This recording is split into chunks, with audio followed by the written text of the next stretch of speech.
Welcome to the Virtual Memories Show. I'm your host, Gil Roth, and we're here to preserve and promote culture, one weekly conversation at a time.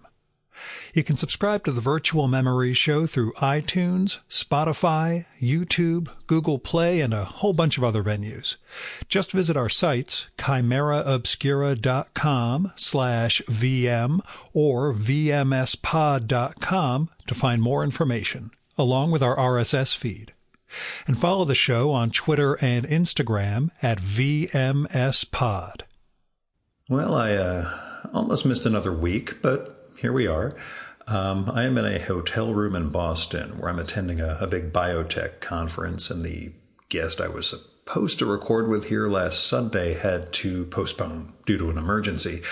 I only got the news about that on Saturday night, but I was able to set up a podcast with this week's guest on virtually no notice, thanks to tweeting at 9 p.m. on Saturday, this week's guest had to postpone, so I've got no podcast lined up for this Tuesday. Anyone in Boston want to sit down and record a conversation with me for the show?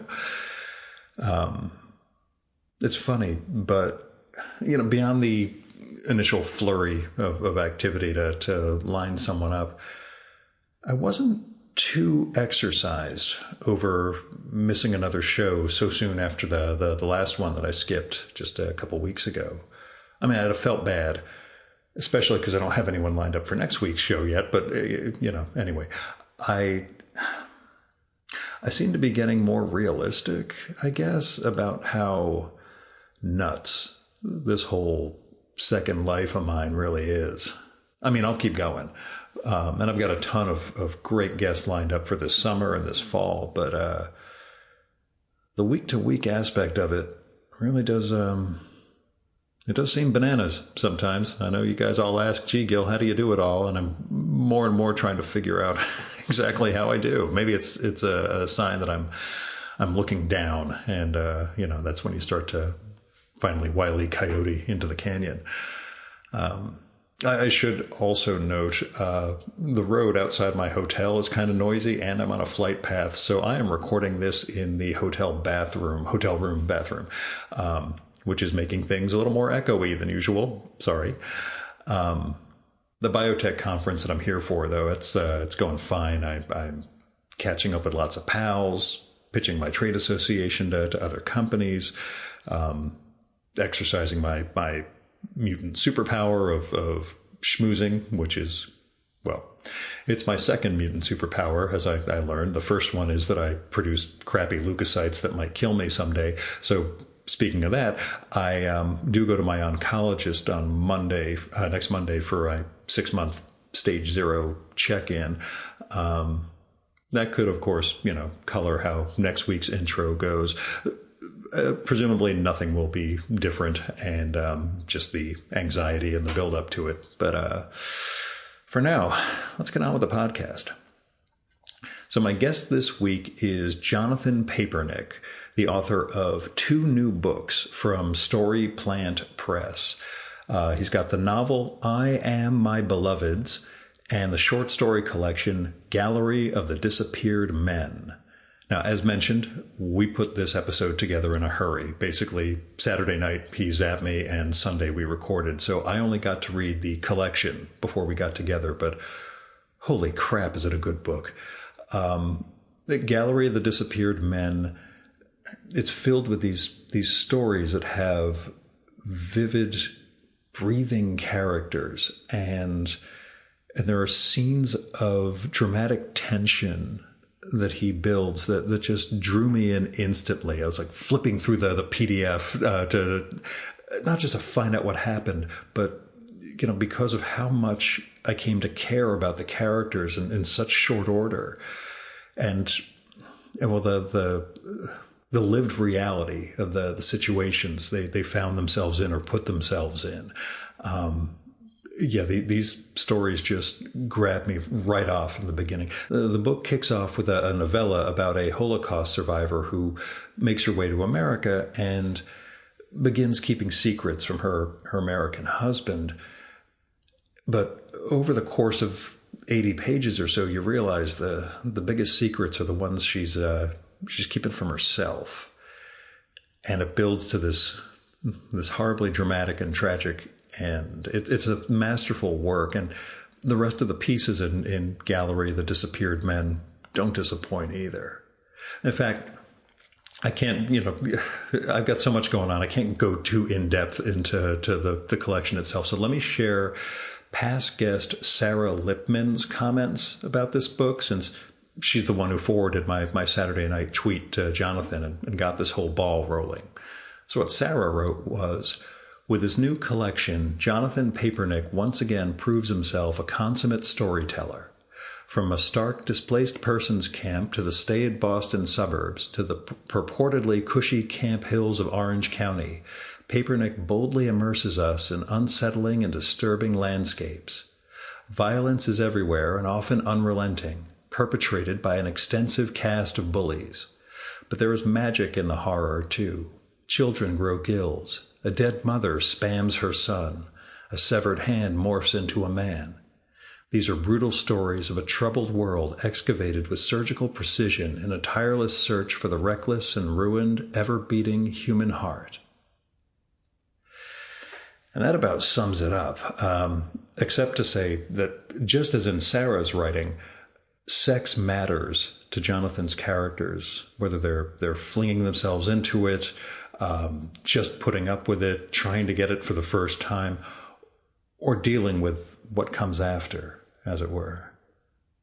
I enjoyed the heck out of Gallery, The Disappeared Men, and I look forward to reading Jonathan's new novel, I Am My Beloved's, whenever I get a moment to breathe. Here's Jonathan's bio. Jonathan Papernick was born and raised in Toronto, Canada. He is the author of the acclaimed short story collection, The Ascent of Eli Israel, another collection, There Is No Other, and the novels The Book of Stone and I Am My Beloved's. His work has received starred reviews from Publishers Weekly and Library Journal and has been translated into Spanish and Italian. He has taught fiction writing at Emerson College since 2007 and serves as senior writer-in-residence in the Department of Writing, Literature, and Publishing. He has 2 sons and lives with his wife in Providence, Rhode Island. And now, the Virtual Memories conversation with Jonathan Papernick.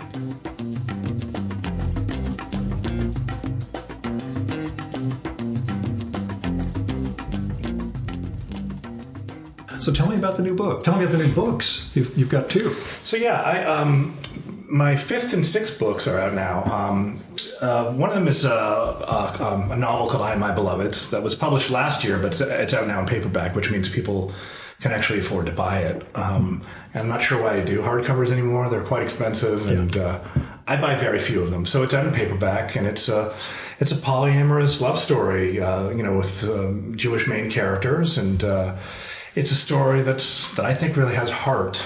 So much of my writing is dark and violent and disturbing, and I wanted to write something where people, if they hurt people at all, it wasn't out of cruelty, it was out of just being human. Mm-hmm. So, it felt really nice to write something that was different than the rest of my stuff. A love story, essentially, but with a really nice kind of fast-paced plot and compelling characters. I think, there's 2 primary female characters in there that actually 3 of the main 4 characters are all women.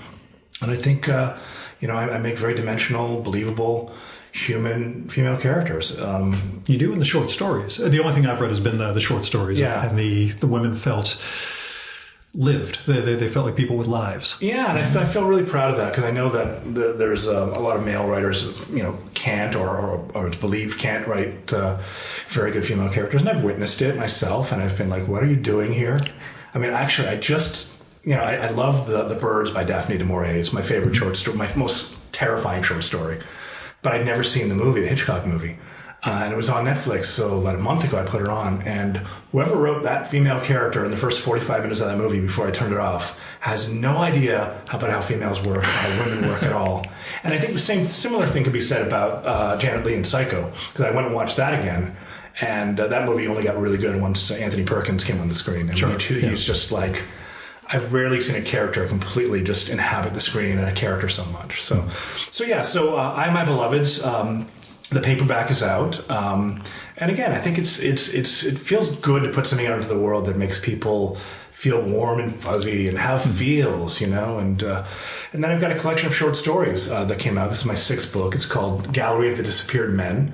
And there's 14 stories in it. The first one's about an 80-page novella, and it's told from the... Which I resent immensely, because as you know, I read everything this morning before coming up to see you, and I get the PDF, and the first thing I open, I'm like, God damn it, the first story's 80 pages long. I'm going to have to do this first, and then... But I did, and was floored by it. It's the best story in the book. Yeah. I figured if I put it anywhere else, people wouldn't read it. That was my thing. I was like, I get why he kicked off with this one, because it's dynamite. So yeah, I think it's one of the best things I've ever written. I just love it, and I could explain how it came into being afterwards. But it's told from a first-person perspective of a woman who survived the Holocaust and meets her husband in a displaced persons camp in Germany, who is a watchmaker who worked on the defense side of things for Raytheon during World War II, and he brings her back to America, to the equivalent of Waltham, Massachusetts, which used to be the watchmaking capital of the world, also where I was living at the time and where my kids still live.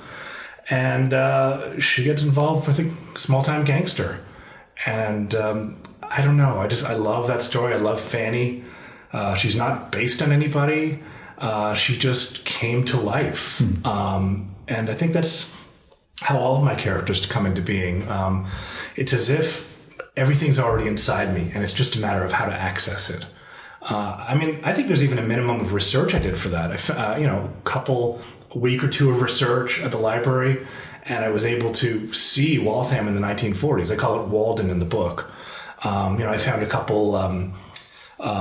flyers from the big department store there. So I knew exactly what people were wearing in that season. So there's a scene when she's fresh off the boat, literally, and goes to the department store, which is called Laterno's in the book. And, I had these flyers from like 1948, and here's what we're wearing this time of year. And it was just, it felt so alive. And then having her see an escalator for the first time, I didn't even know, she didn't have the words for what to call it. It was amazing. But of the 14 stories, 6 of them have female protagonists. And again, it feels natural to me. And I don't know where that comes from. But I think when I sit down to write, some door opens and these characters just start whispering to me. And they're like, they want to be alive. So I just need to give them the space to do that. I noticed on the shelves behind us, a whole lot of Philip Roth, of whom I'm a massive reader also. Yeah. His women? Yeah, I don't think he does a very good job. And I was just listening to your podcast from January with Sarah Littman, where you were talking about that just minutes ago. I actually couldn't get past the first chapter of Sabbath's Theater. It was so repellent to me. Well, that's one I particularly enjoy, but still, I understand I know it's a book that I should read, that I probably will love if I ever let my guard down, but I don't think he does a good job with women. There was the sequel to The Ghostwriter, Exit Ghost, which I really thought showed Roth in serious decline as a writer. Nobody said that at the time. They waited till not Nemesis, The Undoing. I don't think I may not have whatever you're It's one of the last 4 of that last tetralogy. Indignation, Everyman, Nemesis, and the Humbling. That's the one. Okay, That's the worst of his female representations of his late days. But, I did the Humbling on audio, so I don't remember it. But the other 3 I quite liked. I thought Nemesis was great. I thought... Indignation was really great. I mean, how often do you find out halfway through the book that the narrator's dead? Yeah. That's still going on. But no, I love Roth. He was a big influence in my life, but I don't come from that same manly tradition. The women in my life, I had a very fraught relationship with my mother and my stepmother, but the women I've known as an adult have been extremely generous to me, very kind to me. My biggest supporters in the literary world are Dara Horn, Caroline Levitt, Sarah Littman, real generosity. I think I get along with women. I don't know if I get along with women better, but probably. I probably do. I just don't pull the Joss Whedon. I'm more of a feminist than women are because I know the both sides of the. Just don't do that. I like talking, and I like talking about stuff. I like talking about feelings. Yeah. I like talking about feelings. I like dudes as well, obviously, but sometimes I get too talky for them. They're like, "Are you going to shut the fuck up already?" And I'm like, "Sorry, I can't. I don't know how." I've always had close female friends, and again, my biggest champions in the literary world are some really great women writers. But talk about given that you have novel and short story collection out at the same time, the differences in writing, the changes in mode going from novel to story and vice versa? All right, well, I'll go with the short stories first of all. I mean, the real secret here is this is like a greatest hits. All these stories were written over 10 years ago. It's kind of piecemeal here and there. One of them is almost 20 years old, the one Trudy's Wedding, which is actually truly about, you ever have somebody come up to you and say, have I got a story for you? Well, that was that story. Yeah. It was... it builds and builds like that. So, it was Rhonda Sherman, who runs the New Yorker Festival, and I met her. She was a parent at a school I was teaching at, and she said, have I got a story for you? Come to dinner at our $6 million brownstone in Brooklyn Heights. I'm like, okay. And it was her wedding to her husband, and Nat Sherman of Nat Sherman Cigarettes basically has a heart attack at the wedding. And I wrote that story, and it's very humorous. I had a lot of fun doing that. But that was the one and only time when someone said, have I got a story for you? And it actually paid off. But I wrote it almost 20 years ago. It's been a long time. I wrote it back in 2003. So 20 years ago. So these stories are kind of piecemeal. So, short stories you can write in spurts. There's one story in this collection where a character gets the plague and dies. And I woke up one morning in June, about 9-10 years ago, and said, today I'm going to write a story set in a country I've never been to where someone dies of an infectious disease. And that was my assignment. And I wanted to see how much I can make this come to life through research on the internet, just without actually being there.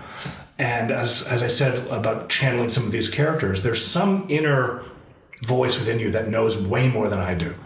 And it just started to come together. And in many ways, it almost felt like an ode to Paul Bowles, especially that ending of the story. Because Paul Bowles, again, is one of my favorite writers, and real brutality. And that story ends in a brutal but transcendent way at the same time. There's this kind of handoff between the second last paragraph and the last paragraph when the main character loses the point of view, and then we suddenly see him from the outside. And it's, I don't know. So yeah, piecemeal. Whereas the novel, it's something that takes years and years to write, as I'm sure you've had many novelists say. And a lot of the time, writing a novel is an act of faith. Will I ever get to the end? And if I could just stop for one sec to go back to the novella in Gallery of Disappeared Men, that started. That's the remnants of a failed novel. I had a novel called The Sunday Synagogue Softball League I was writing. It was about a men's softball league. And this synagogue was going out of business because they lost all their money to the Bernie Madoff thing. And it was told in a collective first person, we. And the coach was a guy named Laszlo, a former watchmaker. And he kept longing for his late wife, Fanny. And so I wrote these, chapters in between of how he met her. And that's the surviving part of that novel. So writing a novel is an act of faith, and in that case, that act of faith didn't happen. I never completed that novel. So I made something of it. So with I, My Beloveds, again, it's a great act of faith. Can I stick with this for 26, 28 chapters, 300 pages, and make these characters real, continue to engage the reader with, an engaging narrative. And I did it. I mean, it's a lot. I know that you're a runner. I know some people have said that writing a novel is like running a marathon, but I don't think that's the case. It's like running multiple marathons. The first draft is a very breathless marathon, but then you have other marathons where your muscles are aching the entire time and you have to power through because you can't turn back because you already did a whole marathon writing that first draft. Yeah. So they're very different processes. Much like Sarah said in her podcast in January, I feel very natural writing short stories. This is my third collection. I feel extremely comfortable with it. I feel confident I can handle almost anything there. With a novel, I have no idea. I mean, I just hope that I can. When did you know that Synagogue Softball League novel didn't work? When did you realize it's the... Well, there was no narrative drive. Yeah. I mean, how far in were you when it was that moment? 200 plus pages. Yeah. I mean, I've got another book that I did 6 drafts of about a guy who sells the Brooklyn Bridge, 6 fucking drafts, and nothing came of that one. That's why there was a huge gap in my publishing for years. No books came out because I was working on this book that just died. Mm-hmm. And when I look back on it, maybe there's some stuff I could take out of there that's humorous or psychologically rings true.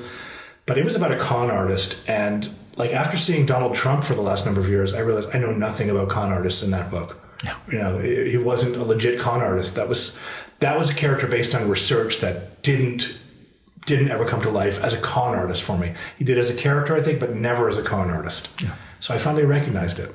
If you had my father as a basis of experience, you would have picked up a lot more. Never mind. There's all sorts of stories I could share with you. My mother was a con artist. Yeah. She was a con artist too. I mean, again, during the Trump administration, I learned so much about my mother, who died 13 years ago. Learning about narcissism and those behaviors and how that affects me, and how being the child of a narcissist makes me the way I am, and how on a daily basis I deal with how to reframe things and how I fail at reframing things. It's a daily struggle. That being said, from someone who's had a good life and would say I had a good childhood, we're all fucked up by our parents. There's that famous poem that I'm sure you can quote it. That's me as well. I mean, it's all of us, but I recognize it, and I recognize how. And some days I can succeed in overcoming it, and some days I can't. How much comes out in writing? You mentioned in the acknowledgments this is the most personal collection of your stuff, but not in a one-to-one, or not going to tell you what's quote-unquote true and not true. It comes out in the sense that my mom was a narcissist, and my mom always said I was the smartest, I was the best looking, I was the best. So you grow up psychologically believing that. And then you wake up one day and you're like, I went to a shitty undergraduate school with mediocre grades. We start meeting really smart people out in the world. You come into the publishing world and you meet the Dara Horns of the world, and you meet like Edgar Carrot, and these people are like, generational geniuses. And I don't want to say competing with them, but that's who on the bookshelf next to you. You're on a continuum. Yeah, and like Dara Horn is just such a masterful writer, such a kind woman, such an interesting thinker.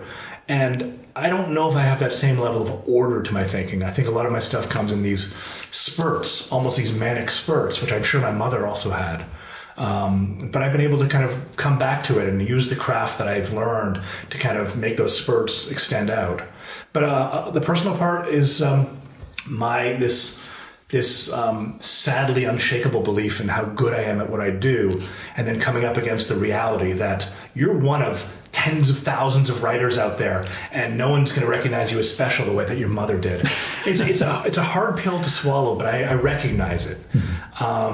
Because this person who you depended on for everything plants a sense of mission in your mind. It's very hard to shake that. Very hard to shake that through 52 years, But I'm aware of it. I have really good self-awareness where I think my mother didn't, and she never really changed, and she essentially died alone. She did die alone.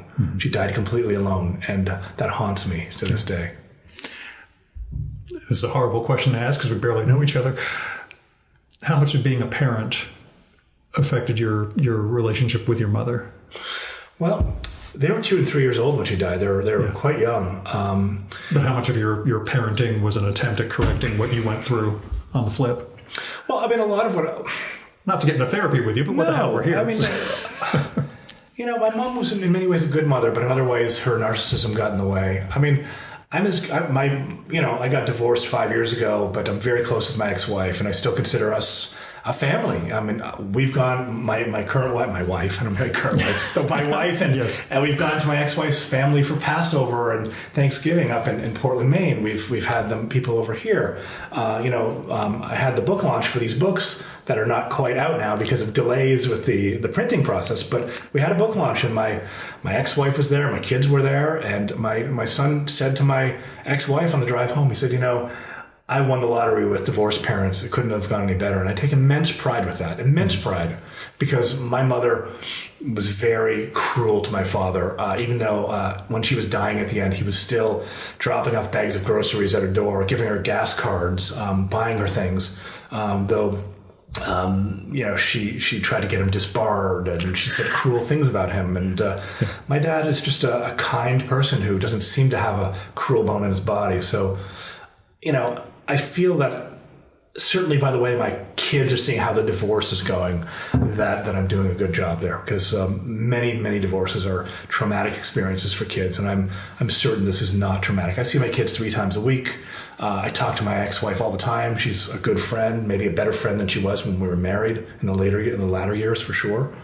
But as far as parenting, I try to be honest with my kids. If I do channel some of these parts that are kind of ugly, I recognize it and I apologize. Yeah, that's what I wonder. How much is an act of correction. Well, sometimes I see him of like, correcting yourself. In Oh, the my mom used to be such an asshole in restaurants. She'd be so imperious to waiters and rude to them. And I was becoming that person as a younger man. So you make every effort now to be careful. And I have a number of food issues. I'm celiac and I can't eat dairy or soy. So it's challenging in a restaurant, but I try to be very careful with that because my mother was such a monster with that. And I saw that I was so much like her. It really terrified me, you know? So yeah, it's a lot of it's corrective. But I just love my kids and, you know, like all parents do. And, but you know, what they do in life doesn't make me a better person, I don't think, you know, and they're not living their life for me. Yeah. So, although one question asked, since they were at your publishing event, both books are there's a lot of sexual content. Yeah. We'll just put it that way. A, comfort level of having your kids around when you know we're discussing that, and B, writing about sex. well, first of all, no problem with that. Yeah. I'm very frank with my kids. My kids are teenagers who swear, and I swear back, and we use colorful language. I'm very open with them about, you know, sex and how they should be. The main thing I press on them is how to be. The most important thing is to be respectful and mindful, because you know, boys can be boys, and I want to make sure that that's not inevitable to be that way, you know, so you can be more mindful about that. And they're both on the cusp of sexuality, you know, they're having feelings, but neither of them are in a relationship yet, and I don't think either of them have had sex yet. But no, I'm very comfortable with that. And in the writing? But I will say that my 17-year-old son, he read my previous novel, The Book of Stone, when he was like 9. And that was a book that dealt with Jewish terrorists in Brooklyn. And again, it was an extremely dark book and had a little bit of sexuality in it. But he liked it. And I feel like I should not hide anything from them. They should know who I am and what kind of person I am. And because I want them to grow up into people that are okay with things like that aren't scandalized by sex. It's just another thing. As far as writing about sex or them reading about sex? You're writing. And always in the, you know, straight white male writing sex and involving, you know, other perspectives. Well, I think... Or any fear of ending up in the bad sex writing. Well, I'm not afraid of that at all. Because when I was 19, I wrote this terrible, terrible, terrible self-published book that I photocopied and you know, saddle stitched, stapled, whatever you call it, and made 200 copies and gave them away to people and sold them to people. And when I was in Cuba in 1991, so I was 20, I met this woman from Montreal, and we kind of dated for a while. And I gave her the book, and I said, what do you think? And she said, well, you know, you write about sex almost as if you've never had sex, which was pretty close to the truth at the time. And she was right, by the way. She was totally right. I mean, there's not a good sentence in that book, I don't think. But there may be the odd copy floating around somewhere. But I'm not afraid now of people perceiving me as writing about sex badly, because I think I deal with it in a forward-facing, frank manner. I don't rely on. Number one, I don't turn the camera away if it's not necessary. Number two, I don't use heavy metaphors. I call a dick. Yeah. A pussy. You know what I mean? I kind of write about it in that dirty language that we use. You know, I don't say they made love unless it's a certain character, which I am writing a play right now where the woman is a prostitute, and she says, you know, I can fuck whoever I want. He says, you know, I wish you wouldn't cheapen that word. And then he's like, I want to make love to you. And she starts laughing in his face, you know. So, you know, I feel comfortable with it because... again, I just kind of filter the way I see the world through that. I know you're going to have to go back to Sadist Theater, frankly. I think I will. I mean, I have a hardcover copy. Well, I have a paperback copy there. I think I got rid of the hardcover copy, but I want to do the audio of that. I'm doing mostly audiobooks these days. Yeah, why is that? Or just the commute my eyeballs can't handle it. I'm just constantly in pain in my eyes. I listen to most of the books I read are listened to these days, or in short little sips. I can read with my glasses off with a book like pressed up to my eyes. Yeah. So it's been a challenge. But what was the adjustment like? Because I've never really done the audiobook thing, and how does it, as somebody who was a reader, you know, in print, how is it different? With a good book, it's great. Yeah. with a bad book, all my ADHD comes in, and suddenly I realize I'm in a completely different country while something's going on. And that means it's time to put the book down, move on to something else. Yeah. But I just did an audiobook of one of my favorite books, which you mentioned that book, Look Who's Back, which is a book I tried to read, the Hitler book. Yeah. I tried to read that when it came out, and I didn't like it that much. And I also tried to watch the movie. I also didn't like it. But there's a brilliant book called A Man Lies Dreaming by Levi Tidhar. Oh, yeah. Okay. I recorded with Levi in England all before the pandemic. So I'll have to find that. I'll have to go back and find it. So I read it for that one. So he's an utter genius. And I've listened to the audiobook of that 3 times now. Wow. And I just love it. It is just so funny. I'm actually teaching, I teach at Emerson College, and I teach within the writing program. There's an online master's program in popular fiction. So I teach in that as well. And I'm teaching a summer course. And for the summer, instead of just I wanted to frame it around alternate histories as the readings. So I've got one called River of Teeth, which involves all these kind of hippos. They're living in Louisiana, and there's these kind of wranglers riding around in hippos and stuff like that. And it's based on something that was maybe going to happen. They were going to import hippos over from meat back like 100 plus years ago. And then the second book is A Man Lies Dreaming by Levi Tidhar. And it's just so... Every single puzzle piece fits into place. Oh, yeah. No, it is immaculately built. I mean, it's also a well-written book, but everything that's there is engineered perfectly. And there's some deep inside jokes in there that you might not get. Like, the Hitler character keeps saying, like, oh, well, Heydrich's so strong. He's alive somewhere. Like, he's the most famous Nazi who was killed during the war. So there's like a subtle joke that many readers won't get. But I was like, that's hilarious, you know? I just loved it. So if you ever want to try an audiobook, I would start with that one. Yeah. It's really well read. I mean, the guy's able to do like so many different voices, and I don't know. I loved it. The only thing I have was from 30 plus years ago when my brother turned me on to a collection of Orwell's essays on audio cassette, which I still have.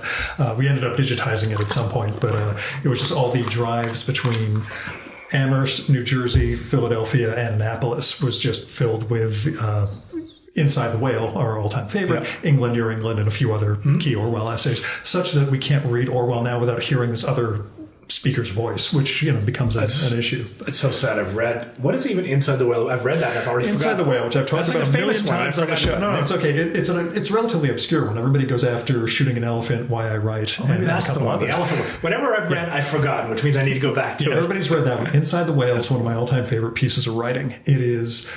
as I always say, ostensibly a critique of Henry Miller and Tropic of Cancer, written around 1940. But in fact, what Orwell does is that was a favorite book of mine when I was 20. And there's a reference to it in this book, in your short story collection too, that I know. There's a line of Miller's that shows up in there that probably... I fuck you so you'll stay fucked? Yeah.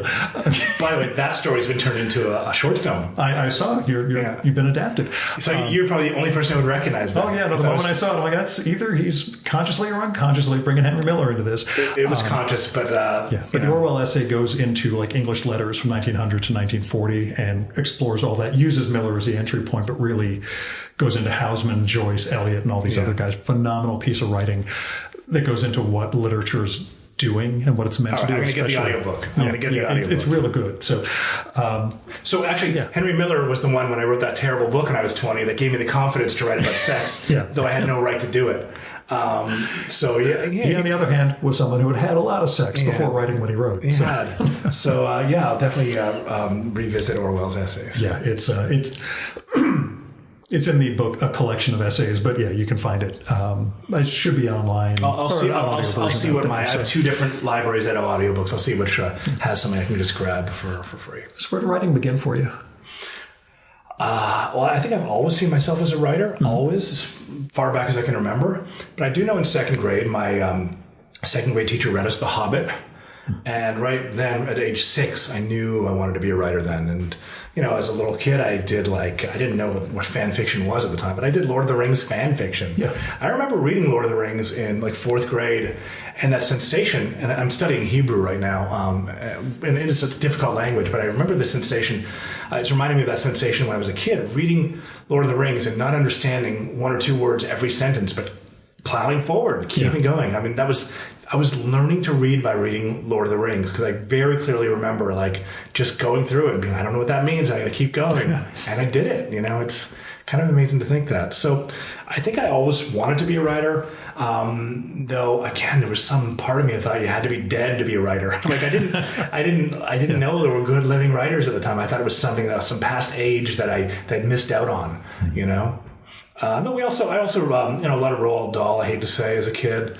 Because he was probably a big influence. It's kind of come up recently with the whole changing of his text, which I'm totally against. He may have been a hideous person, but we know that. I mean, so you either read the books written by a hideous person, not by some 25-year-old editor somewhere who's going to change that. It's outrageous. That's as bad or worse than the censorship we're seeing in the libraries right now. I mean, it's Stalinistic. Imagine if I wrote a book. Well, I did write a book. Imagine, 20, 30 years after I die, someone changes the words. Yeah. That's ridiculous. It's beyond offensive. I mean, you're getting me started here. No, but actually, you got yourself started by talking about no, but it's so offensive to me. I couldn't imagine. I had a pal of mine who's been on the show a bunch of times, Dmitry Samarov, when the Kevin Spacey thing happened, and they edited him out of that movie about the Gettys, and Christopher Plummer, they reshot all the scenes. He was like, see, I grew up in Russia as a little kid, and this is what happens to history. But they did that before the movie was actually out. Yeah, but it's still it's still a memory holding of an entire guy's it's true. It was their prerogative to do that. Yeah, but there's still a sense of like, that's a slippery slope into we start taking people out after or inventing them. If I go and try to look for The Usual Suspects and suddenly can't find it, it'll be a disgrace. It's one of my favorite movies, And there's an episode of Community that you can't watch because Ken Jeong is in blackface for a Dungeons and Dragons episode where he went as a drow elf. And we're in too sensitive an age now for that to be accessible to people. So yeah, I know. Again, slippery slope. Mm-hmm. You teach. I do. So, how have students changed? You've been around... I've been teaching for 23 years. I've been teaching college for almost that. I've been teaching college for about 21 or 22 years. It was one year when I didn't have a visa to teach here in America. So I wasn't teaching. It was just out of being a student. But I've been teaching a long time. They have changed. I've also changed. We do have discussion about... content warnings and things like that before the semester starts. I know some people can mock that, but I've come to recognize that there are people that have real traumas. And if you have not been triggered by something in your life, then you don't know what it means. And I realized a while ago there was one thing that triggered me, not in writing or art, but something, I can't recall what it is now, I think I blocked it out, but something about somebody, and it just set me off for days. So that does exist with people. So it's a matter of, common courtesy. I don't think I've avoided teaching anything as a result, but I have let people know that if they want to kind of step out. Because, about 10 years ago, I got in a little bit of trouble. I taught a story by Leonard Michaels called Mannequin, which was a brilliant story. Leonard Michaels is not only famous as a writer, but also being the father of Jesse Michaels, the lead singer of Operation Ivy, one of the great punk bands of all time. And, and we read the story. I mean, essentially, I'm going to give it away here. Sorry. It's a short story, but the woman ends up getting raped and she kills herself. And I didn't even know of the concept of content warnings 10 years ago. So I had a student go directly to HR. Didn't even come to me about it. She'd left the class in the middle of the story. I had a TA. I sent the TA out to talk to her. I think I did everything right that I could have done. But ever since then, I've done content warnings. I did not even know of the concept. Nobody bothered to inform me as a teacher at the time because, we're just a little bit behind the curve. But again, I think it's something to be careful of. I taught a summer course at Brandeis. I taught a summer program at Brandeis for over a decade, a Jewish program there. And my last summer was definitely my last for multiple reasons, but those high school students were unteachable at that point. They were up and down out of their seats every 2 seconds. This offends me. This offends me. This person's bullying this person. I have not seen that at Emerson. The students have been really great. I really love my students there. I understand that they're coming from a different place than I did, but I also realize that I can come from a different place than where my teachers came from, and we can meet in the middle and still talk about sensitive subjects in a way that everyone can handle, or most everyone can. So far, everyone has handled since that content warning that I didn't put on 10 years ago. Interestingly, so I did put that Levi Tidhar novel on my summer course this summer. I put on a massive content warning because I was going back over the audio. I'm like, holy shit, there's some really grotesque sexuality, anti-Semitism, misogyny, Hitler. But the book is so brilliant, and I gave them the opt-out, so nobody has. So we'll see if at the end of the summer, if I get a negative comment because of this book that I gave them a chance to opt out from. But I think I felt it was especially important for me to put this book on here in an age of censorship that I did not want to self-censor myself. I wanted to share this brilliant alternate history and see what people had to say. And so I'm a little bit nervous how they're going to relate to it. But I hope they'll come through and be like, that was some fucked up shit, but I'm glad we read it. Yeah. So that's what I hope happens. Which is my reaction, you know. I mean, it was awfully entertaining, but that's a twisted premise to go with and to build an entire novel out of, which he does. He pulls it off masterfully. Beautifully, yeah. So Judaism? Yes. How much? Well, it depends how you define Judaism. Of course. I grew up, I had a bar mitzvah. I grew up, both my parents are Jewish. All my grandparents are. But I grew up as kind of a suburban Toronto Canadian Jewish kid, you know, prototypical nice Jewish boy with an afro and Afro, please. Yeah, kind of a dork. But as I came into my teenage years, I really became a self-loathing Jew in many ways. My mother, talking again about my mother, but my father too, but it was mostly driven by my mother. They sent me to summer camp and hockey and, Sunday school in a different part of Toronto, Forest Hill, which was a very kind of ritzy Jewish part of town. And I didn't fit in with those people. And I really, that cliche of, Jewish American princes and princesses. And I really thought, if this is what a Jewish person is, I don't want to be part of this. I didn't know there was cool Jews out there. I didn't know about Lenny Bruce. I didn't know about, I didn't know. And it was actually about 30 years ago this month that a woman that I was in love with from Toronto, she was about to move in with me. And the last minute, 6 days before, she dumped me, just like that. And I was just so devastated that I decided on the spot, with no pre-thought of this at all, that I'm going to move to Israel. And I spent 7 months there, and it gave me everything. It gave me this sense of pride in being Jewish, made me realize that I'm really part of this cultural continuum. And when you do Passover Seder or light the candles on Shabbat, which you see there right here, it's not necessarily religious. It's cultural. I'm doing the things that my parents did and their grandparents did, and so on all the way back. And it's more and more important to me all the time. It just is. It gives a sense of belonging. It gives a sense of where I fit into the world. I realize that Jewish people are different than non-Jews. And I spent 5 years, including the 2 years of the pandemic, living on the South Shore of Boston. I felt like I was the only Jew there. It was one of the first times in my life when I felt like really an other. Because I walk around feeling I'm walking around in a white male's skin, but I don't know that I'm always perceived as a white male by people. And then I can go back in time and remember when I worked as a stock boy at Kmart back in high school, and I was kind of a moron because I didn't care about the job, and it was Kmart. And the boss being like, "Where's this guy come from? Where do you come from? And where are you really from?" And that came up a lot. "Where are you from?" "I'm from Toronto." "Where are you really from?" "Well, all my family's from here." So I think I'm not perceived as a white male. I'm perceived as some kind of other, and I failed to recognize that for a long time. And then living in Boston, which is a very unfriendly city, and with a constant low burn of, and you're going there tomorrow, enjoy. My most loathed city, frankly. Enjoy. Yeah. A constant low burn of anti-Semitism. I've never really faced, really in-your-face anti-Semitism, but I think I face subtle anti-Semitism constantly because I talk in a very Jewish style, very animated, and I get Larry David a lot. Sometimes I'm like, "Oh my God, I'm Larry David today. I didn't mean to be, but here I am." It happens. And the Star of David tattoo. Yeah, that's a new one. I got a Star of David tattoo on my wrist when I was in Jerusalem last year. I've also got my son's names tattooed in Hebrew on my forearm.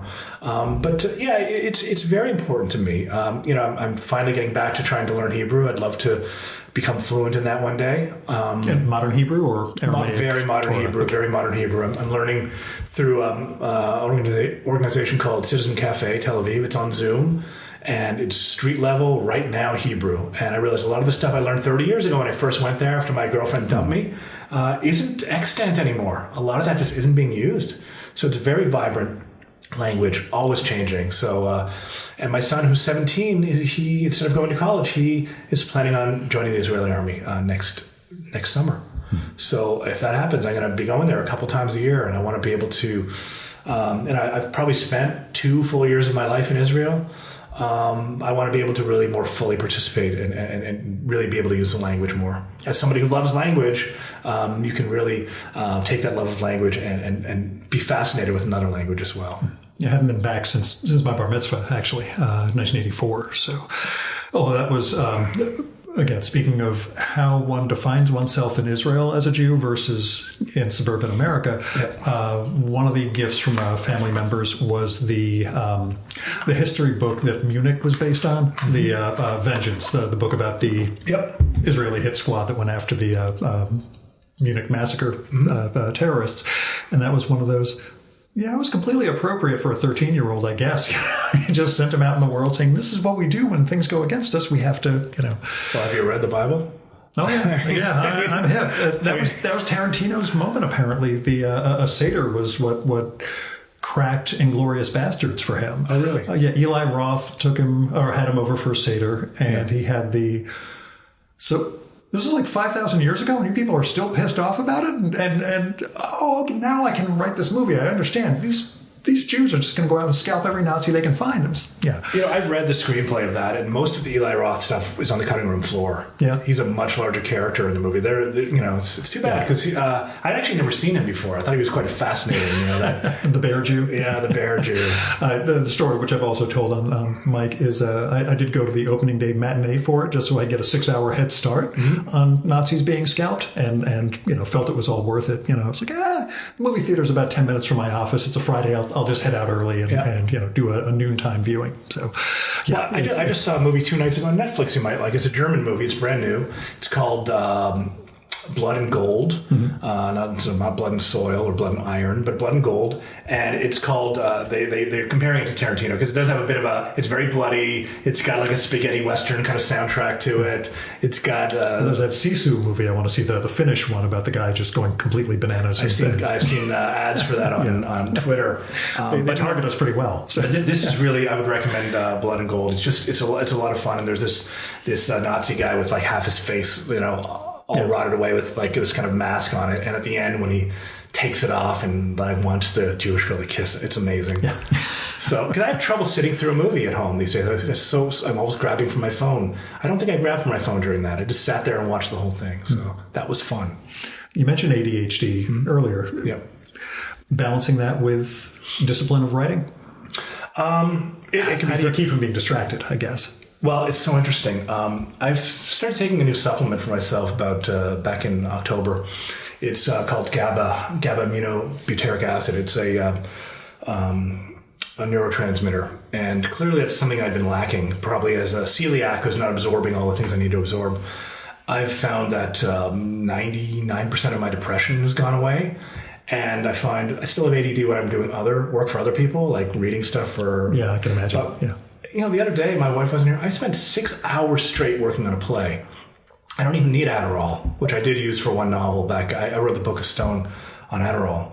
I don't know. I'm coming into, when I'm doing my own stuff, I can concentrate. As you see, and I've been called a conversational anarchist before. So you see, I can jump from one subject to another. So for some of your listeners, this may be a little dizzying, but... they're used to me doing this. That's just kind of what it is to be me, and it works for some people, and it frustrates some people to all hell. It really does. But that's, I literally could carry on a conversation with 3 different people on 3 different subjects at one time. It's like being in a 3-ring circus, and you've got a lion over there and a bear coming at you, and I think I can handle it. See, it's weird. The opposite is true for me with whatever level of the spectrum that I'm on.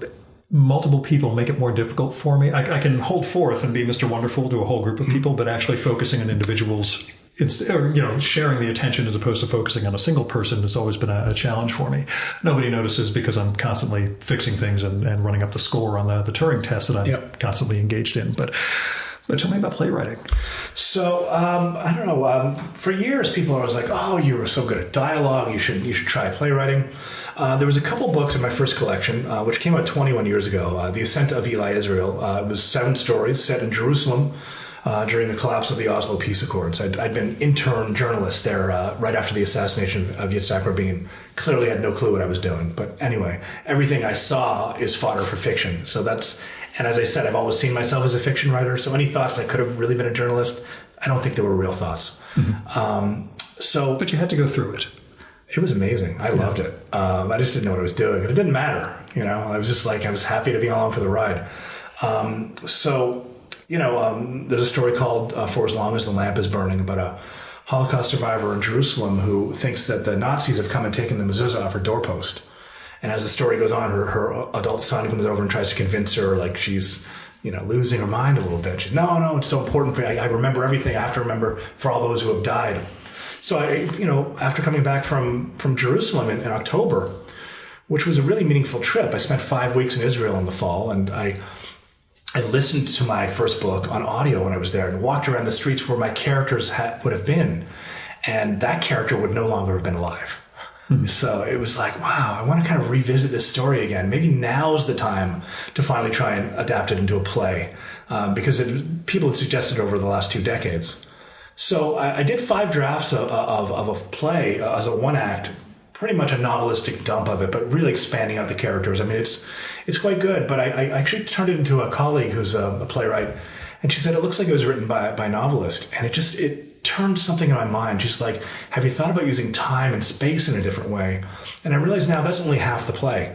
There's going to be interspersing scenes with this character in other times of her life, which I think will make it. Because I've been working on other plays, other adaptations. I'm actually starting a playwriting course on Thursday, and I've got this idea that is one of the best ideas I've ever had, which I should not say out loud. No, do not say it out loud. Do not jinx yourself. Yeah, I did say it out loud to one person. I wish I hadn't. Doesn't count. It's not on mic. It's okay. Yeah. So, I'm really starting to feel that. That's all I've been doing for the last 6 months. I'm spending a lot of time on it. I've got a full 2-act play now. I've gone through a couple drafts, sent it up to a couple playwright friends. I know the second act needs some work.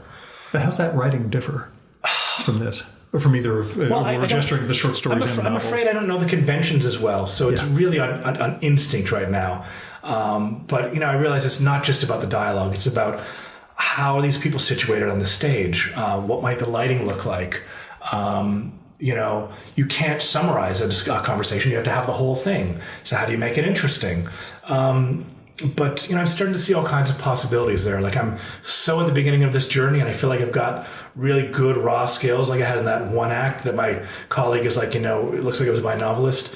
By the time I get through with it, it's gonna expand out into something really special. Just like in the way, Tarantino had to go to Eli Roth's Seder to really have it click for Inglourious Bastards.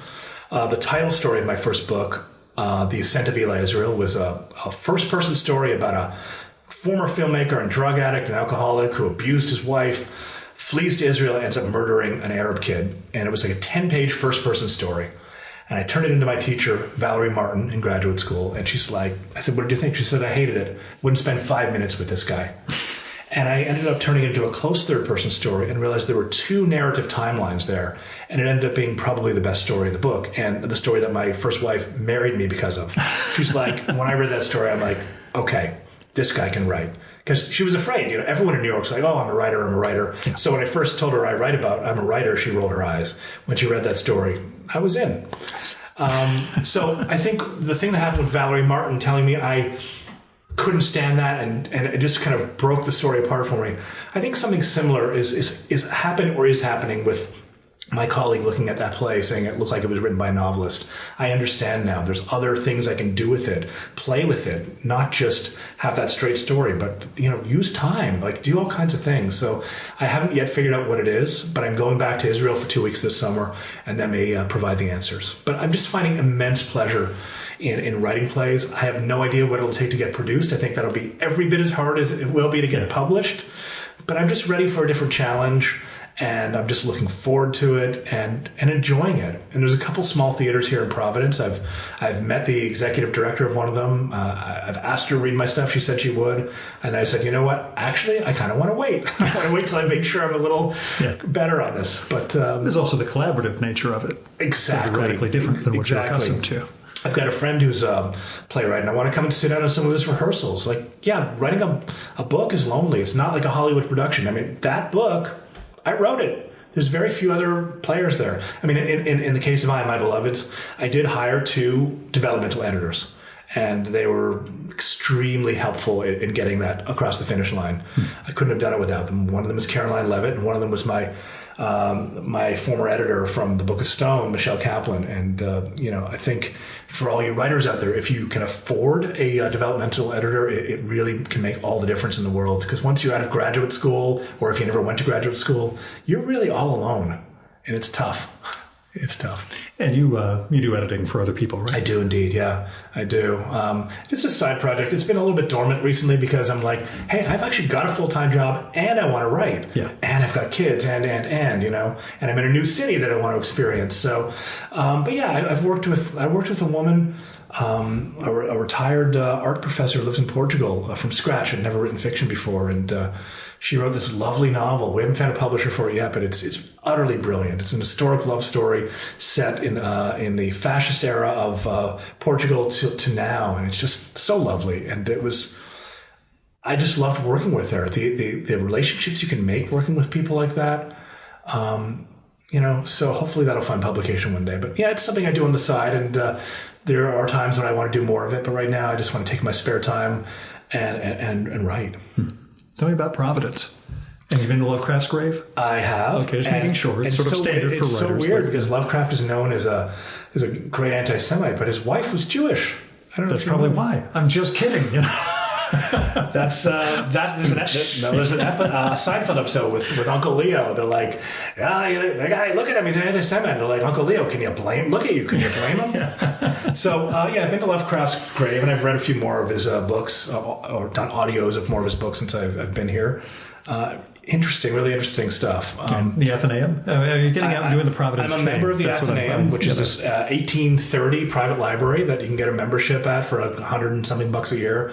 I get 10 audiobooks a month out of there, or video stuff I can take out as well. I love it. I felt almost 20 years in Boston. I never ever felt at home. I grew up in Toronto. I've lived in Jerusalem. I've lived in Brooklyn. Lived outside of Boston, and I've lived here. Never felt at home in Boston ever. And here, it's a small city where anywhere I want to be, I could be there in 10 to 15 minutes. So instead of being 7 at night, you've eaten dinner, you're in your pajamas already, you want to go to bed. Now it's like, I can go out and meet somebody. I can go see a play. I can do this stuff. It's a very cool city, lots of culture, lots of good food. I've kind of thrown myself into it entirely. I joined the synagogue here. I think both the rabbis at my synagogue are extremely interesting people. I'm kind of trying to arrange a storytelling event through the synagogue there. It's been a good experience so far. I've been here 11 months and no complaints. I think I'm at that age now where you can be a little bit more mindful as to what you're doing. It's like, here I am, so I need to find ways to go out and make it happen. Whereas when you're younger, you're like, here I am, why isn't it happening?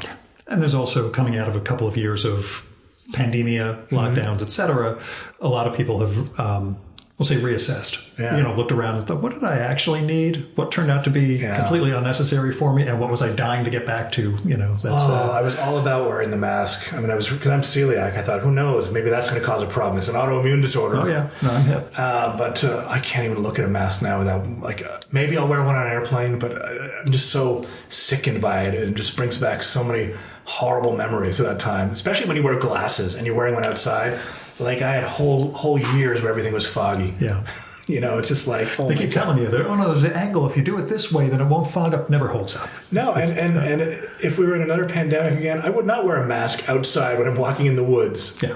I met a friend. We walked around Somerville, Mass, me, him, and my son. I wore a mask the whole time, and it was literally so foggy I couldn't see because it was dead of winter.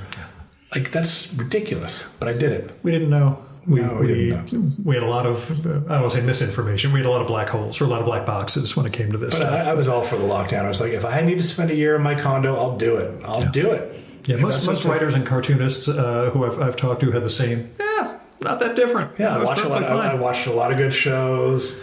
But you also watched Tiger King. I'm just kidding. Everybody watched Tiger King but me. I didn't watch all of it. I watched enough of it, and I was like, okay, this is really dumb. But I watched some of it. Yeah, we all had our. I was really into my favorite pandemic watch was Money Heist, a Spanish show with Ursula Corbero, who was one of the most beautiful women in the world. But I loved that. I was like, oh, maybe I should go to Spain. Spain looks awesome. Yeah. So, And just playwriting or still working on prose? Well, I actually have 3/4 of a sequel to I Am My Beloveds, which I think is coming along pretty well. I was up to like 78,000 words back in October.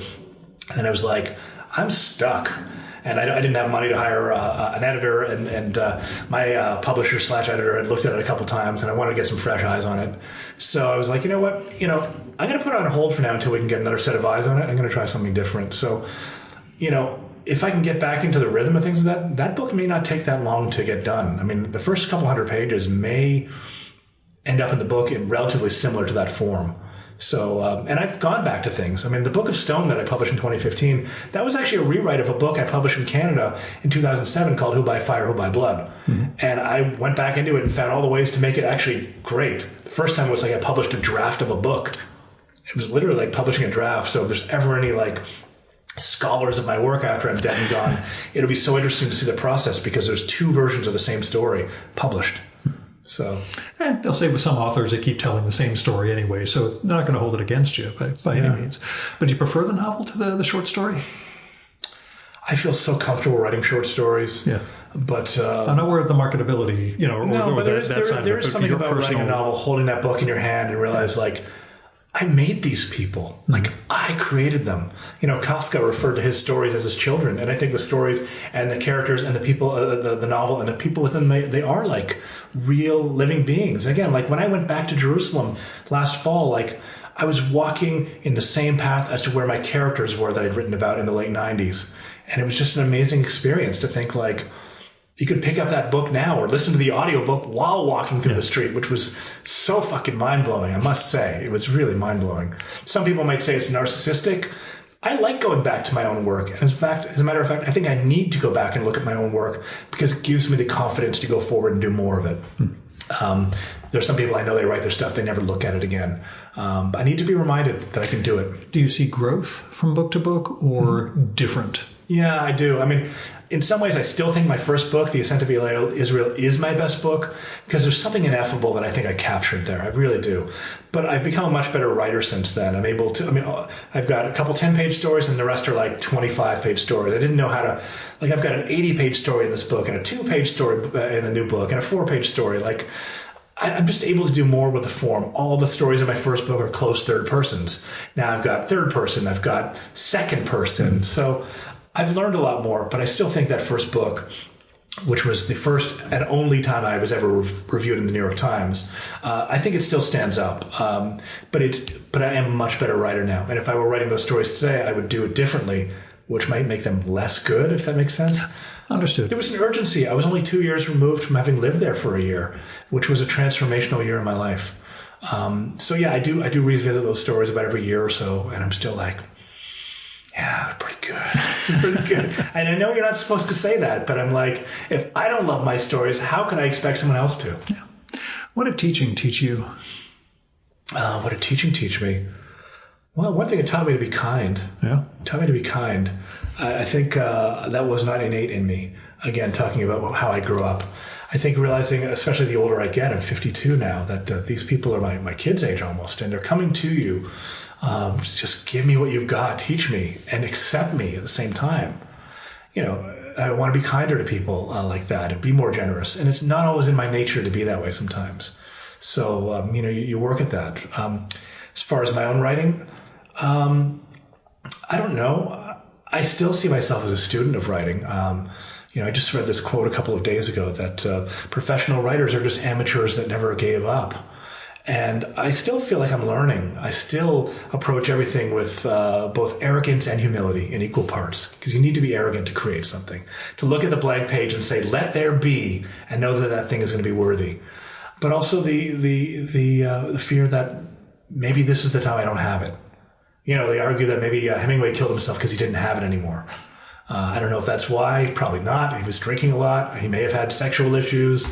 So who knows? Yeah. But it's a very humbling experience, and being a teacher puts you on the other side of that, to have the, I wouldn't call it arrogance anymore, the confidence that I can teach you something because it's something I've been doing. If I were, a chef, I'd be able to confidently say after all these years, or a bricklayer, or an Uber driver, or whatever it is, everything done well is an awesome experience. And, I've come to realize that I'm pretty good at what I do as a teacher. And I think it's symbiotic with my writing. Sometimes just seeing other people's students writing, like, wow, they're doing something. Well, I haven't written in 2 weeks. I better get down to it, Yeah. Stuff like that. Yeah, and that's what I wondered, whether that both the interaction with the students and just the preparing and figuring out what to teach, and the interplay between the syllabus and them, how much of that really... I don't prepare that much anymore. A lot of it is set at the beginning of the semester. Yeah. I'll have a pool of short stories that we'll read in class, and I'll kind of draw from them as feels necessary for the class. My favorite short story is Bullet in the Brain by Tobias Wolff. I've probably taught it 40 times. It's only 6 pages. It's a complete masterpiece. And I actually saw Tobias Wolff read from that. Do you know that story? No. Oh, you need to check that out. It's so good. I saw him read from it. Embarrassingly, never read him at all. Okay, well, I saw him read from that at Emerson. A number of his books behind you. Yeah, he's so good. So he read from that. So he also wrote a book called Old School, which is another amazing novel set at a prep school in the 60s. And there's going to be an essay writing contest. Whoever wins gets to meet like Robert Frost and Hemingway and I think Ayn Rand. And, it was a great book. But the movie Old School with Will Ferrell, right? Yeah. Completely different. So I went up to Tobias Wolff after the reading because I knew he was cool. Because actually I had a student write to him years earlier and said, I have to discuss Bullet in the Brain with my class tomorrow. What should I say? And he wrote back the same fucking day and said, don't laugh at men with guns. So I went out to Tobias Wolff and I said, you're such a great writer. And by the way, seeing him read Bullet in the Brain is like watching, I don't know, like the Who on the Who's Next tour. You know what I mean? It's like the top of their game. And I said, I really love your writing, but I especially liked, the movie version of Old School. And without missing a beat, he's like, oh yeah, Frank the Tank's amazing. Like he just rolled with it. And just to go up to, because a lot of writers can be very intimidating, and they take pleasure in being intimidating. And I can tell you stories off mic about some writers who've been quite cruel to me. But this was a great moment. It was totally in character. Just such a great sense of humor. So yes, I'll just pull the stories as they come out, and I always do Bullet in the Brain. Though I didn't do it this past semester. And I wonder if that set the tone in a different way. And I or jinxed you. Well, because I came off a semester when I was off. I was on a presidential leave. I'd spent time in Israel. And like, I want to do all different stories this semester, and I didn't do that one, and something felt different. So maybe I will never ever not teach Bullet in the Brain again. First writer you ever met? Oh my God. First real writer. Do you want to hear the Margaret Atwood story? Yeah. It's Sarah mentioned elusively, Sarah Lippman said, ask him about Margaret Atwood. So it's an infamous... I didn't realize they were going to tie together. No, it's an infamous story. And it's a little harder to tell now than it was 20 years ago because she's being so lionized right now around the world. Before she was just a big deal in Canada. Now she's like, a big deal. And she's a brilliant writer. I've only read maybe 3 or 4 of her books, which is not a lot of her body of work, but she's utterly brilliant. So I have nothing to say against Margaret Atwood as a writer. And I think she's very admirable. And God, anybody would wish to be able to write like her. But, when I was 20 years old or 21, like just before I went to Israel, I'd already gotten my heart broken by this. It was the time in between, like getting my heart broken and going off to Israel. And I was working at an all-Canadian bookstore in Toronto called Longhouse Books. They only sold Canadian books, which they don't have to do anymore because a lot more Canadian writers became successful enough we can almost blend in like real writers. So there was going to be a book launch for her husband's new novel called Gentleman Death. His name was Graham Gibson. He was an older writer, and the book was about an older writer struggling in the shadow of his more successful writer's career. And the bookstore gets the invitation, and I said, I want to go. And they said, fine, you can go. So I went. It was around the University of Toronto in this very fancy area, ivy-covered homes and this and that. Out in the backyard, I show up there wearing like T-shirt and shorts with a backpack strapped to my back. I'm 21 or 22 years old, and I completely don't belong. All the big literary lights of Canada are there. There's Pierre Burton, who wrote all those humongous Canadian history novels that you have to read, like the Last Spike on the railroad thing, and the great geological poet. The guy wrote poetry about the Canadian Shield and drumlins and eskers and whatever, and Thompson Highway, the native, what do they call the First Nations player. All the big people were there. I'm just thinking Robertson Davies, but I don't know if he's even still around by the 90s. And then Barry Callahan, who actually ended up publishing 2 of my books later. He's Morley Callahan's son, who was a contemporary of Hemingway and actually punched him out in Paris in a fight that Fitzgerald officiated. That's the big story there. So I go to this party. I'm obviously don't belong there. I'm the youngest person there by 25 years, and I'm dressed like shit. And so I have a drink. It's free, right? And maybe I have a second drink. And eventually... I have the courage. I go up to talk to Atwood's husband, Graham Gibson, and he comes over and we start talking. And he says, I wrote a book once years ago, and I gave it to somebody to read, and they returned to me this little slip of paper, no bigger than a fortune cookie fortune, and said, written on this shows the only words that illustrate that you have any talent as a writer. And I took that as really inspiring. I took that in a kind way, because I was like, wow, he's having a book publishing party at Atwood's house. He's published books, so I thought it was pretty good. So we're talking, and he seemed like a nice guy. I wish I remember more of it. I was drinking because it was free. But then Atwood comes over. Now, I had a bit of an in with Atwood because my dad worked at Camp New Moon, and he's like, Margaret Atwood was there when I was there. Her name was Peggy Nature. Tell her I say hi. So she comes up, and I said, hi, my dad, Ellen Papernick, says hi. She's like, I have no idea who that is. So we start talking, and it's very painful because already this big card I had in my pocket has just gone to ash. So I say to her, she says, so you're a writer? I said, yeah. She says, do you have your manuscript with you? And I said, actually, I do, because I did. It was called The Three Annas, another book that I wrote that never got published, but a guy meets 3 girls named Anna. Frankly, I had no idea what I was doing. I said, actually, I do. She rolls her eyes and says, of course you do. And she spins on her heels and walks away. So what was I going to do? I was going to have another drink. Yeah, imagine. So I don't know, at some point I'd had either 3 or 4 drinks. The backyard's filling up, and there's one person somewhere near my age, this young blonde girl, blonde curly hair, blue eyes. And she kind of meanders over, and we start talking, and she's really interesting. She's asking me questions, I'm asking her questions. I see Atwood in the distance, and her head pops up out of the crowd like a periscope in a submarine. And she beelines over to me. Before she even gets to me, she's like, Jess, take your grandmother home right now.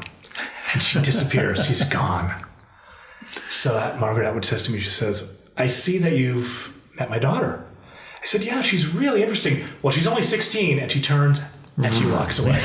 Now, I didn't have any, I was just like, so grateful to talk to somebody. Just to be able to talk to someone wasn't intimidating. Because a 16-year-old to a 22-year-old, we're contemporaries, which is so scary now, because when I see 30-year-olds now, I think we're contemporaries, and we're not. Anyone younger than me is another world. So, because if you're 35, I'm closer to like somebody who's like 69 or 68 years old. Yeah. So that's a scary thought. So I'm quite drunk at this point, and I'm like, I gotta go to the bathroom. So I stumble into her house. Beautiful art on the walls, this and that, candles lit. Go into the bathroom, and there's the toilet. Next to the toilet, there's a cat litter box.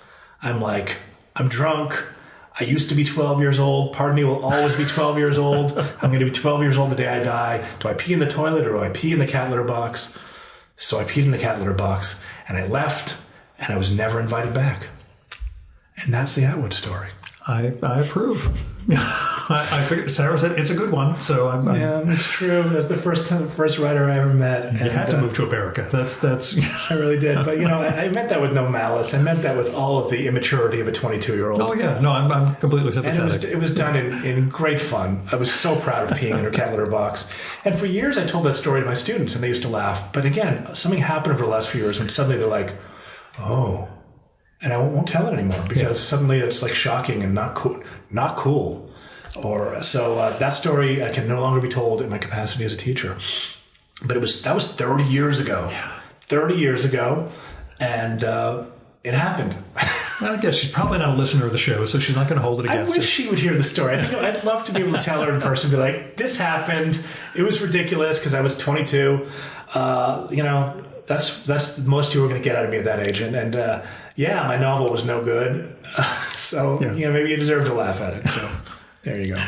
But last real question. Who are you reading? Well, I just went over Levi Tedar again. Yeah. I've been doing a lot of audiobooks. I don't have anything in the queue right now, but stuff I've gone over recently in the past few months. I went back. A book that I started when I was probably that year, when I was 22, and didn't finish. Went back was The Painted Bird by Jerzy Kosinski, which is probably the darkest book ever written, but so brilliant. I was just shocked. And I still recalled the moment in the audiobook where I stopped reading it 30 years ago. And I was like, here I am, I'm finishing that book. So that was an amazing thing. Since most of them are audio, I don't have the books in front of me. It's tough to visualize. I've been doing more genre stuff because I'm teaching this popular fiction course at Emerson. But I really like Dan Simmons. He wrote this... Hyperion, which was great. And interestingly, the editor for Gallery of the Disappeared Men and I, My Beloved, so I was, I think, the acquiring editor of Hyperion back in the day. He wrote a book called The Terror, which is about the terror of the Erebus and getting stuck up and looking for the Northern Passage. And it's like a monster novel. They did an AMC series that was... Oh, yeah, that's one that got adapted. It was with Jared Harris, who I love, and some other people. But it didn't work as a TV show because one of the things about the book is how fucking cold it is and how fucking dark it is. And in the show, the lights are always on, and they're never wearing hats or gloves. Yeah. I'm like, you got to see people. Yeah, because in the book, it's like people's fingers are breaking off and they're going outside. It's about 700 pages. I did it once as an audiobook. I actually have a chapter of it on my course this summer because, again, we're doing alternate histories and I want people to experience this. So I've read 4 or 5 Dan Simmons books. I really like him. He's a lot like Stephen King, who I will admit, growing up, I frowned upon, looked down upon, without ever having read. Yeah. So I've read about a dozen Stephen King books in the last 7-8 years and really like his stuff. I think Pet Sematary is terrifying. I think 11/22/63 is a great historical novel. Obviously, The Thing for Stand By Me, The Body, which was a perfect adaptation. It was great. But I mean, he writes amazing dialogue. He has an incredible spirit of place. He has a great sense of tension in his writing. And I think anybody who says anything bad about Stephen King, I think is slandering them. And I think I'm guilty of slandering him from no knowledge for decades. So for that, I apologize. Because Stephen King can really write. Again, probably not a listener, but he might be. Who knows? No, but I mean, that guy can write. Yeah, I've never read him, not out of any... I never trashed him. I've just never read him outside of his on-writing memoir, which people find weird. That was brilliant. And I did see that Joyce Carol Oates follows you on Twitter, so I will say, I actually I bought the Book of American Martyrs years ago, started it, and then I did the audio of it. And that book is, I mean, Joyce Carol Oates, another brilliant writer. I mean, there's some writers like there's no hint of struggle in their writing. Like, I can see the struggle in my own writing, but you read a lot of books. This is a good book, but I can see the writer struggling. But there's certain people you don't see it, you know. And I mean, I've only read. You can also see the pitch chapter versus chapter 8, 9, 10. Yeah, you can see. Yeah, they kind of got everything out in that initial one, and they're really having trouble sustaining this. Sometimes. Yeah. But Joyce Carol Oates is brilliant, and I wanted to read Book of American Martyrs in this time with Roe versus Wade being overturned. I thought it was important. It was a challenging book. It wasn't quite as much. Sounds ridiculous. It wasn't quite as much fun as I thought it would be. But it was a hard read. But she's good, and it's an important book. And so I've read 4 or 5 of Joyce Carol Oates' books, which is like nothing of her body of work. Again, it's one of 200 or so. So I need to get back in there and read more of that stuff. But my all-time favorites, I like Isaac Bashevis Singer. I like Philip Roth. I grew up on in my early 20s, teenage years, Henry Miller, Milan Kundera. Haven't read Kundera in years. I don't know if I can go back and enjoy it in the same way. Yeah, I had a feeling. I'll admit, twice I've tried to go back to The Unbearable Lightness of Being, and it didn't feel the same. Sometimes you can't go back. Yeah. It was my college novel. Yeah. And I'd read it after each significant breakup. And eventually I was reading that faster than the relationships themselves were happening. I was just kind of blowing through the book quicker and quicker because I was repeating the same patterns in those relationships. But yeah, I don't know. Paul Bowles, I always love. Paul Bowles, I love. And there's a French writer. I've read 4 of his books in translation called Philippe Claudel. He's not that well known here, but I don't know what it is about him. I had an ex-girlfriend who kind of turned me on to him. I just love his stuff. I think he's got another book out in French, so that might mean there's another book coming out in English at some point. But I love Philippe Claudel. And then, that Levi Tidhar book. I've read a couple of his other ones. He's got an alternate history where there's a Jewish state set up in Africa. Didn't finish that because it was a borrowed audiobook that I had to return. Yeah. But I'd like to dig into more of his stuff. Actually, I turned him on to my mentor from Sarah Lawrence, who went and read his new book, which is not available here, but in England. And he said it's amazing about Israel, and it's just incredible and dark and all fucked up. So it was about 600 pages. So that's on my list. Do you force books off on people? I mean, do you tell someone, I just read this, you need to read this? Well, I've been doing it with A Man Lies Dreaming. My son loves it. My former teacher, Melvin Bouquet, read it. Now my students are reading it. You did read it. But I'll probably go back. But if you ever want to do an audiobook, that's a good starting point. Yeah. Because, it's just, I do. I get very passionate about books that I like. I would say I'm an enthusiast. When I like something, I like it. I don't shut the fuck up about it. That's annoying to some people, but... that's the way it is. That's why I do this every week. Yeah, well, no, I admire you. I will admit I'd not heard of this podcast before, but you're going right into my rotation. I see you've been doing it for 500 plus episodes, so hats off to you. I was actually sent your 2015 book of Stone back in the day, I think through the Thane Rosenbaum connection. Okay. Because I'd recorded with Thane many years ago. I have to send Thane a copy of this today. He just gave me his address yesterday. So he was blurred. Oh, you need to give me his address too. I got to send him something. Thane's been very kind to me. I've only met him once or twice. But very kind. Same thing. Very, very, let's say enthusiastic as a friend. Somebody who, if he likes you, will, It's so reach nice out when you find these people out there, because the writing world can be tough. And when you find people that really are just good to you. Yeah. And I've had that opportunity to do this with some younger writers as well. I've got a former student who would not have, she took my class at Emerson and she was going to drop out or transfer schools after that. And her book was the book that all of the state of Rhode Island read this year. Oh, wow. It just came out called True Biz by Sarah Novich. It's set at a deaf high school. And, she's one of my closest friends. And, she said to me, I would not have kept up with this writing thing. You're the one who made me believe I could do that. And when I signed the copy of Gallery of the Disappeared Men Descend to Her, I said, you know what? My entire teaching career is justified for that one moment. That one thing justifies it. So, there's been people who have been kind to me, and Thane's awesome. Jonathan, man, thanks so much for coming on and doing this at such late notice also. I really appreciate it. I love talking to you. You're such an interesting guy, and I can't wait to go back and dig into your backlist of podcasts. So if you can list 5 or 10 I need to check out, I'll put them on my... Only 5 or 10? They're all my favorite children. But okay, I'll starters. You got to start somewhere. You got to start, and I'll tell you the first 10 Lana Del Rey songs you're going to know. Oh, perfect. That's somebody you need to know. Awesome. Thanks so much, man.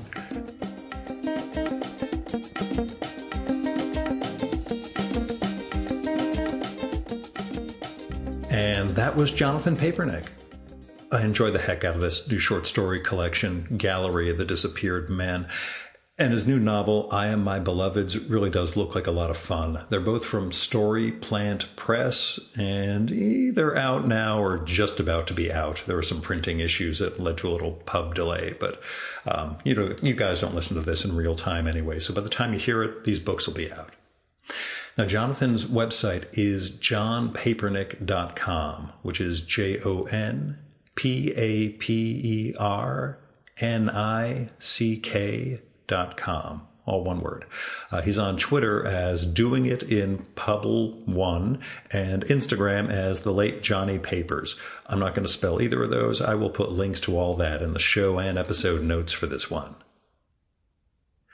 They can support the Virtual Memory Show by telling other people about it. Just let them know there's this podcast comes out every week. This guy does these really interesting conversations with fascinating people, sometimes at the last minute.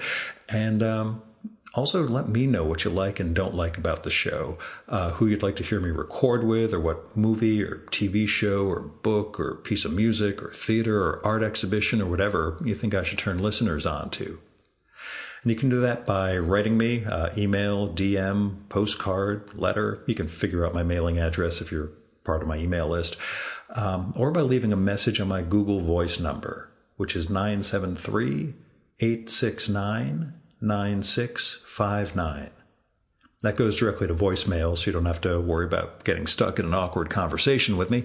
And messages can be up to 3 minutes long. So if you find yourself going longer than that, you'll get cut off. Just call back, leave a second message.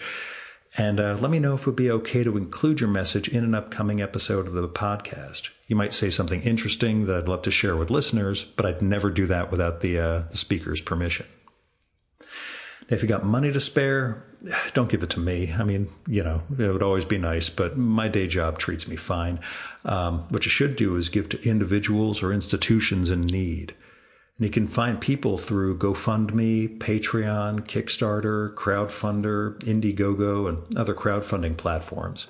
That way you can help people out with medical bills or rent or art projects or whatever they need funding for.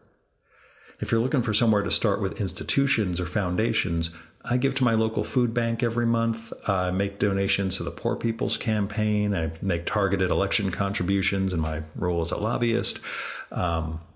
But there are a lot of things you can do with your money. You can donate to Freedom Funds, Planned Parenthood and Women's Choice, and all sorts of other funds that will help us try to build a better world. So, I hope you will. Oh, and according to the printer's website, the second issue of my zine, Haiku for Business Travelers, has shipped. It'll be at my house probably the day after I get back from this trade show in Boston, along with a second printing of the first issue of the magazine, or zine. This new one's got 32 pages of my essays, poems, photos, art. I put in a bunch of my art, and an excerpt of my great conversation with Clive James from 2015.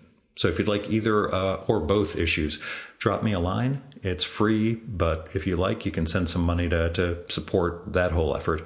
You can use paypal.me/VMSpod or subscribe to my Substack at vmspod.substack.com. Our music for this episode is Fella by Hal Mayforth, used with permission from the artist. You should visit my archives to check out my episode with Hal from the summer of 2018 and learn more about his art and painting. And you can listen to his music at soundcloud.com/Mayforth. And that's MAY4TH. And that's it for this week's episode of the Virtual Memories Show. Thanks so much for listening. We'll be back next week with another great conversation. You can subscribe to the Virtual Memories Show and download past episodes at the iTunes Store. You can also find all our episodes and get on our email list at either of our websites, vmspod.com or chimeraobscura.com/VM. You can also follow the Virtual Memories Show on Twitter and Instagram at VMSpod, at virtualmemoriespodcast.tumblr.com, and on YouTube, Spotify, and TuneIn.com by searching for Virtual Memories Show. And if you like this podcast, please tell your pals, talk it up on social media, and go to iTunes, look up the Virtual Memories Show, and leave a rating and maybe a review for us. It all goes to helping us build a bigger audience. Now, you've been listening to the Virtual Memories Show. I'm your host, Gil Roth. Keep reading, keep making art, and keep the conversation going.